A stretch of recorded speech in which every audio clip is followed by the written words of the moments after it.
Hi student, good morning. चलिए आज हम कक्षा 9वीं की प्रश्नावली 1.3 का दूसरा नंबर देखने वाले हैं। तो वीडियो में अंत तक बने रहें और वीडियो अच्छा लगे तो लाइक सब्सक्राइब जरूर करें।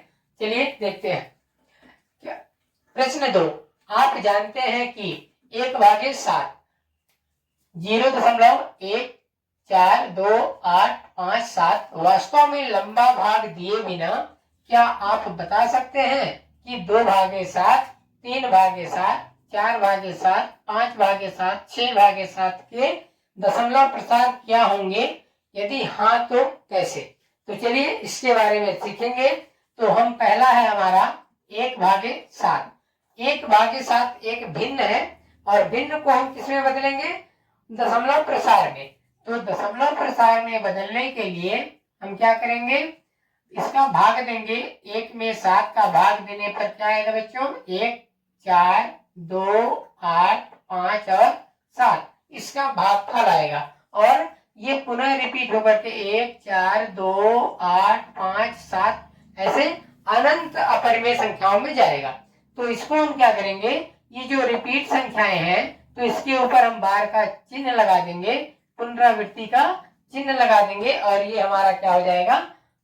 यही प्रश्न में दिया है। अब हम जब 1/7 को हम इस तरह से भागफल प्राप्त करते हैं तो हम 2/7 को कैसे प्राप्त करेंगे उसको हम देखते हैं। बिना लंबा भाग दिए हुए हम 2/7 का मान प्राप्त करेंगे। तो क्या कर सकते हैं इसको? 2 गुणे 1/7। तो क्या हो जाएगा? 2 गुणे 1/7 का मान कितना है?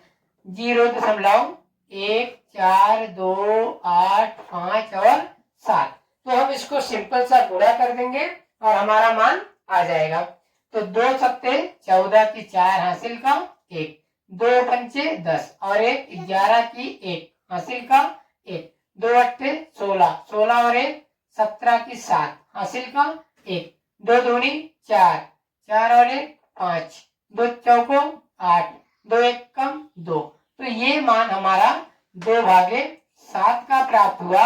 हम बिना भाग दिए ही हम इसको प्राप्त कर लिए।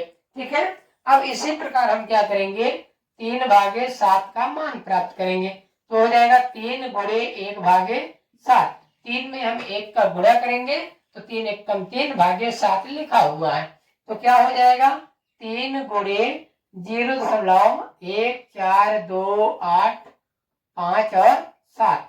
इसको हम गुणा कर देंगे, हमारा मान प्राप्त हो जाएगा।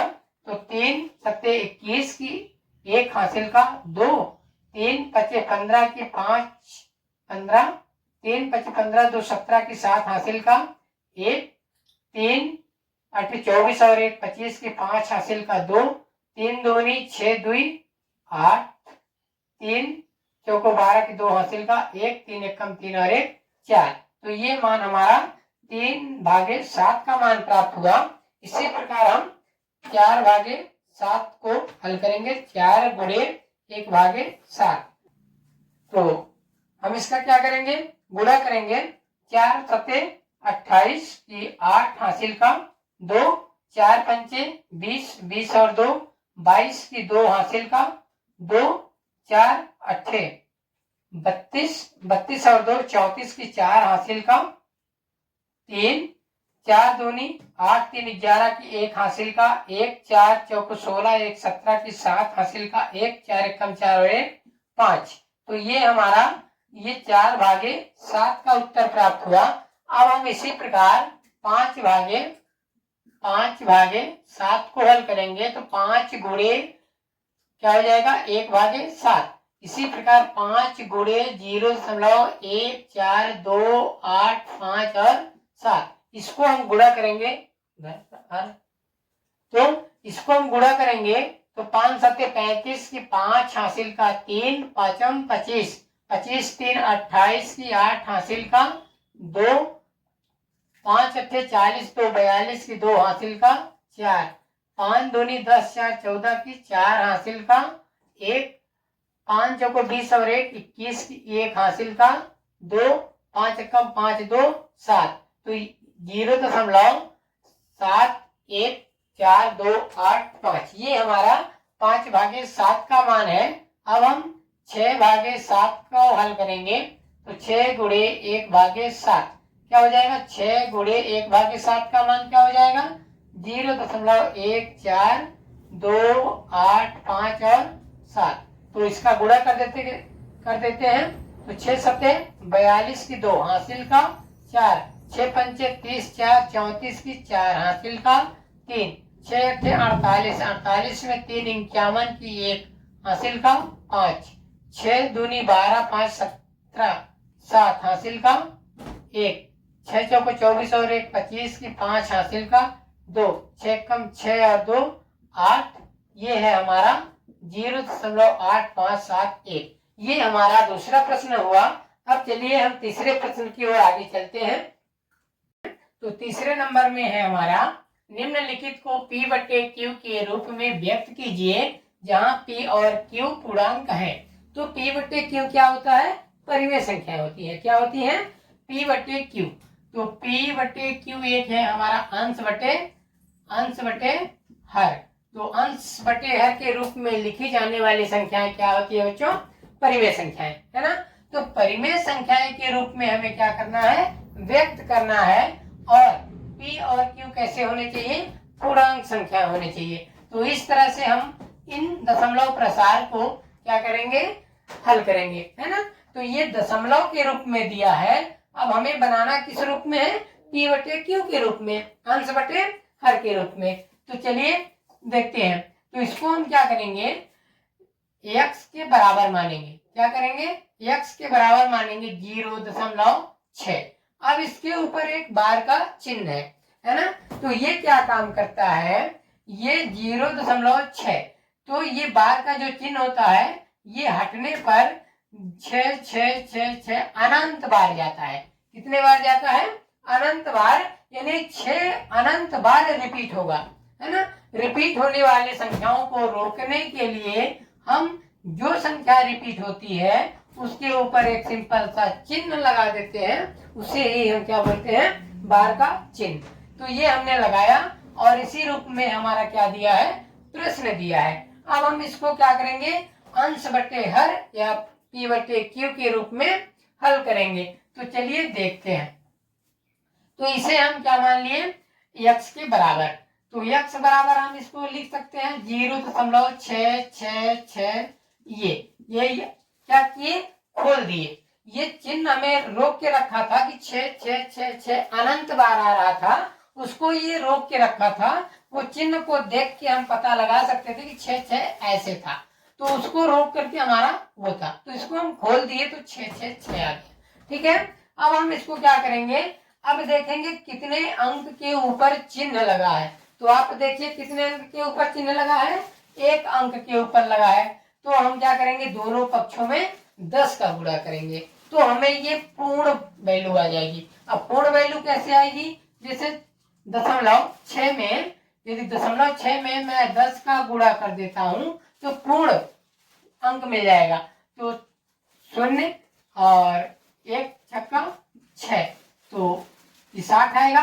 कितने अंक के पहले दशमलव लगा है? 1 अंक के, तो 6 प्राप्त हुआ। ये पूर्ण संख्या है ना। तो इस तरह से हमें मिल जाती है। तो इसीलिए हम क्या करेंगे? 1 अंक के ऊपर चिन्ह लगा है तो 10 से गुणा करेंगे। तो 10 का क्या लिखेंगे? दोनों पक्षों में गुणा करने पर। तो इसको मान लीजिए समीकरण 1। अब 10 का दोनों पक्षों में गुणा करेंगे तो क्या हो जाएगा? 10 का x के साथ गुणा करिए, 10x बराबर 10 का मैं 10 का गुणा करूंगा 0.666, ये अनंत बार में। तो आपको क्या मिलेगा? तो 10 में x का गुणा करेंगे। तो अभी जस्ट मैंने गुणा करके आपको इसको बताया था कि एक 0 के साथ गुणा करेंगे तो ये 1 अंक खिसक जाएगा, है ना। तो इसको गुणा करेंगे तो हल प्राप्त होगा 6.666, ये प्राप्त होगा। ये दशमलव जस्ट 1 अंक खिसक जाएगा। ठीक है, आगे की ओर। और क्या करेंगे? यदि 100 से गुणा करेंगे तो 2 अंक खिसकेगा, 1000 से गुणा करेंगे तो 3, मतलब जितने 0 रहेंगे उतने ही आगे हमारा दशमलव खिसकेगा। ठीक है, तो क्या हो जाएगा? 10x ये इसको मान लेंगे हम समीकरण 2। ठीक है, इसे हमने क्या माना, समीकरण 2। अब लिखेंगे समीकरण 1 व 2 से। तो 1 व 2 से क्या करेंगे हम, सिंपल सा घटाना कर देंगे और हमारा हल हो जाएगा। तो इसमें क्या है, लेफ्ट साइड में 10x, तो लेफ्ट को लेफ्ट से घटाएंगे, समीकरण 1 में 2 को घटाएंगे और लेफ्ट को लेफ्ट से, राइट को राइट से। ठीक है, तो 10x में x को घटा देंगे और 6.666 में 0.666 ये घटा देंगे। तो घटाइए 0.666 ये घटा देते हैं, तो क्या हो जाएगा, 10x में 1x निकाल देंगे तो 9x बराबर, इसमें क्या हो जाएगा 6, ये इधर 0.0.0 प्राप्त होगा, ये 6 तो हमारा क्या हुआ 9x बराबर 6। तो यह 10x में 1x को घटाएंगे तो कितना आ जाएगा 9x बराबर 6.666 में 0.666 घटाएंगे तो हमारा कितना उत्तर आएगा 6 आएगा। ये 0.0.0 ये 6, मतलब हमारा उत्तर कितना आएगा 6। अब 9x का में 6x को पक्षांतरण करके x का मान निकाल लेंगे तो x बराबर 6/9। इसको काटेंगे 2 तिहाई 6, 3 त्रिकाएं 9। x को हमने मान p/q के रूप में कैसे प्राप्त किया, 2/3। तो इस तरह से हमारा ये उत्तर हुआ, हमने उसे परिमेय संख्याओं के रूप में बदल दिया। चलिए दूसरा सवाल है हमारा 0.47 के ऊपर चिन्ह। तो चलिए देखते हैं। अब इसमें देखिए कि ओनली 7 के ऊपर चिन्ह लगा है, तब हम इसको क्या करेंगे। तो अभी मैं आपको बताया x के बराबर हम मान रखेंगे 4 7 7। अब ये चिन्ह बार का चिन्ह है, तो बार बार कौन सी संख्या आ रही है, आप इसके ऊपर बार का चिन्ह लगा हुआ संख्या को देख के बता सकते हैं। तो आप कहेंगे 7 7 आ रहा है, क्या क्या आ रहा है 7 7, है ना। 4 7 4 7 4 7 नहीं आएगा, कौन आएगा, ओनली 7 के ऊपर चिन्ह लगा है, मतलब 7 7 7 अनंत बार आया रहा होगा, है ना। तो ये x के बराबर मान लिए, हम इसी को मानेंगे समीकरण नंबर 1। और मैंने ये भी बताया कि जितने अंक के ऊपर चिन्ह लगा रहेगा हमें उतने 0 यानी 10 से गुणा करेंगे। 1 के ऊपर चिन्ह लगा रहेगा 10 से गुणा करेंगे, 2 के ऊपर चिन्ह लगा रहेगा 100 से गुणा करेंगे, 3 के ऊपर चिन्ह लगा रहेगा तो 1000 से गुणा करेंगे। तो क्या हो जाएगा, इसको हम किससे गुणा करेंगे, 10 से गुणा करेंगे। तो 10 का गुणा दोनों पक्षों में करने पर करिए तो 10x बराबर 10 गुणे 0.4777। इसको हम गुणा करेंगे तो क्या हो जाएगा, अभी आपको मैं बताया कि 10 से गुणा करेंगे तो 1 अंक खिसकेगा, 100 से गुणा करेंगे तो 2 अंक खिसकेगा, 1000 से गुणा करेंगे तो 3 अंक खिसकेगा। तो आप ये गुणा करके प्रूव कर सकते हैं, बट अभी हम क्या करेंगे 1 अंक खिसका देते हैं। 10x बराबर क्या हो जाएगा, दशमलव यहाँ था तो 4.7777 इतना हमारा मान आएगा। हम इसको दे देंगे समीकरण नंबर 2। अब हम क्या करेंगे, समीकरण 1 व 2 से, तो 1 व 2 से क्या करेंगे, घटाएंगे, है ना। तो समीकरण 2 में लेफ्ट साइड है राइट साइड है, तो लेफ्ट को लेफ्ट से घटाएंगे, राइट को राइट से घटाएंगे। ठीक है, तो 10x में 1x को घटाएंगे और इसमें 4.7777 में 0.4777 इसको घटाएंगे। ठीक है, इसमें घटाएंगे तो कितना उत्तर आएगा 9x, इसमें घटाएंगे तो कितना उत्तर आएगा 4 दशमलव, देखिए 7 में 7 घटाएंगे तो 0 0 0, 7 में 4 घटाएंगे तो 3 और ये दशमलव, और 4 में 0 घटाएंगे तो 4, मतलब इसका उत्तर क्या आ जाएगा हमारा 9x बराबर 4.33। अब हम इसको हल करेंगे तो 9x बराबर 4.3 को, तो x का मान क्या हो जाएगा 4.3 भागे का 9। अब दशमलव और जीरो का कंडीशन से हम एक इस दशमलव को हटाएंगे और नीचे जीरो लगाएंगे तो x का मान क्या हो जाएगा 43/90 दशमलव हटेगा जीरो लगेगा, है ना। तो इस तरह से हमारा रहा ये उत्तर। तो चलिए अब तीसरे नंबर को भी देख लेते हैं। 001 पूरे अंकों के ऊपर बार का चिन्ह लगा है, तो इसका क्या मतलब है, तो हम इसको क्या मानेंगे, सबसे पहले x के बराबर में। तो x बराबर क्या हो जाएगा 0.001 इतना आएगा, बिल्कुल आएगा, क्योंकि अब तीनों अंकों के ऊपर चिन्ह लगा है, तीनों अंक रिपीट होंगे, है ना। तो ये हमारा अनंत तक जाती जाएगी, समीकरण नंबर 1 देंगे। अब अभी मैं आपको बताया था कि ये 3 अंक के ऊपर चिन्ह लगा है, मतलब 1000 से गुणा होगा, है ना। तो कितने से गुणा होगा 1000 से। 3 अंक के ऊपर बार का चिन्ह है, मतलब 3 जीरो 1 के साथ गुणा होगा। तो क्या करेंगे, दोनों पक्षों में 1000 से गुणा करने पर, गुणा करिए, 1000 का x से गुणा करेंगे तो 1000x बराबर, इसमें यदि मैं 1000 का गुणा करूंगा तो जस्ट आपको अभी बताया गया कि 1000 से गुणा करेंगे तो कितने अंक खिसकेगा, 3 अंक खिसकेगा। जितने जीरो रहेंगे उतने अंक आगे खिसकता है।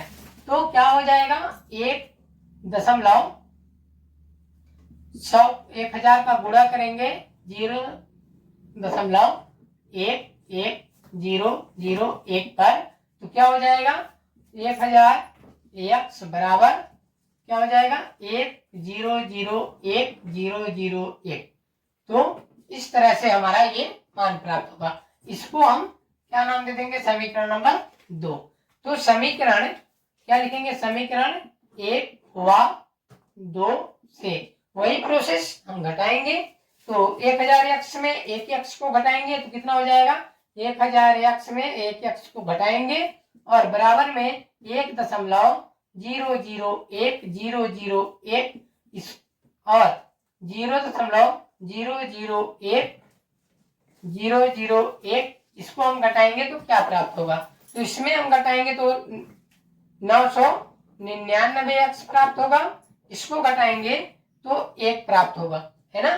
तो एक में 1 घटाएंगे तो 0 आएगा, 0 मतलब कुल मिलाकर के 1 में 0 घटाएंगे तो 1 ही प्राप्त होगा। तो ये है हमारा, तो x का मान निकाल लेंगे 1/999 यही हमारा उत्तर निकल कर आएगा। इस वीडियो में शेष इतना ही, मिलते हैं अगले वीडियो में, तब तक के लिए धन्यवाद।